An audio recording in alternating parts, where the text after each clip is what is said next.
Well, Miss World 2022 Karolina Bielawska is here in Manila, and she is here to join the ribbon cutting ceremony and turnover of the Learning Hub, which is part of her Beauty with Purpose project. And of course, we're so lucky to have such a wonderful woman here in the studio, joined by, of course, Miss World CEO Julia Morley. Good morning to you both. Good morning. You've had a busy life. Very busy. How has it been so far? I mean, you have been traveling. You came from India, as we were talking earlier before we went on camp. India, Hong Kong, now in Manila for a few days? Yeah, just for a few days, then back to Poland, repack and off to US. Since last year, I think we visited over 30 countries, coming back and forth on the road all the time, but it's such a blessing to be able to do that job. Yeah, I mean, we were talking about it earlier before we went on cam, and Karolina here, she is the longest reigning Miss World ever, because we had the pandemic, and of course a lot of things got canceled in the way.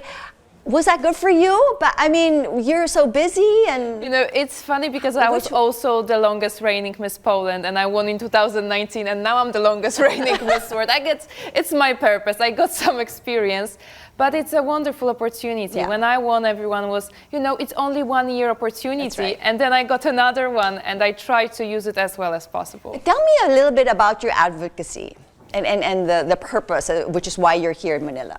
Well, my advocacy, personally, my Beauty with a Purpose project was around homelessness crisis in Poland. I was taking care of homeless people, cooking for them, and also as a part of it, we built the first social bathroom with the foundation I work with, which is Zupa na Pietrenie. However, here in Manila, I'm also able to learn about the Beauty with a Purpose project of your reigning Miss World Philippines, Gwen, and we will be visiting children very soon and the school that we are opening here. And it's a huge blessing because also tomorrow we will see Father Rocky, and I've heard so much about him, and I know that he's taking care of street children, which is also very connected to to my advocacy. So I'm really looking forward to it. And of course, for you, Julia, how has it been for you as well? I mean, it's like coming home. It's like coming home. The Filipinos have always been very loving and really super, and every time we come back, you know, you have fun with fundraising. Yeah. That's really what we do. And one of the dearest and best things Filipinos can do is support Father Rocky, because he has so many children, but those children go on to do great things. They're big stars in their own fields, and if you ever interviewed him, you'd find he is a brilliant man that encourages kids, no matter who you are. If you haven't got money, and that's most of the children, they deserve the best, and he makes it sure of that with his team. So for me, it's like coming home, because Father Rocky makes us feel we're part of the family. And that's the best thing. I think Father Rocky is so lucky to have both of you, on board and have so much love for him. We do, right? Genuinely. And okay, that being said, okay, Miss World is actually happening this December. Yeah, December 16th. In India. In Delhi. How are you preparing for this? Do you still need to prepare? Well, are you guys?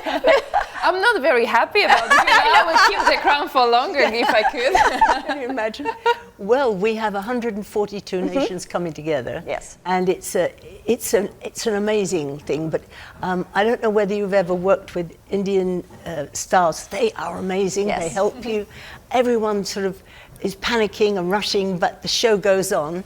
But we're going to go across India to see all the different parts of India for the first 3 weeks, and then the last week is, really on the ball in the studio, working hard. But you can imagine with 142 nations, it's a month together. Yes. And it's a small world when you do that. It is. Because when you go out again, you're seeing everyone. And on planes and trains, somebody says, "Do you remember me?" Yes. And you say, "No, I was Miss blah, blah, blah in 1962. And you go, "Oh, that's nice." And she's a lovely, round, fat lady with 6 grandchildren. That's the beautiful I guess that is the the beautiful part of all of this, is that the people that you get to meet, and of course the different cultures, and Like you're here in the Philippines. I mean, what is your biggest discovery? You know what? I have a friend in every single country I see, travel lucky to. girl. And that's absolutely wonderful. We still have a group chat from the girls from my year, and we text together. And also here in the Philippines, you people are so wonderful. I already met Gwen. I met Tracy, who was in the year with me.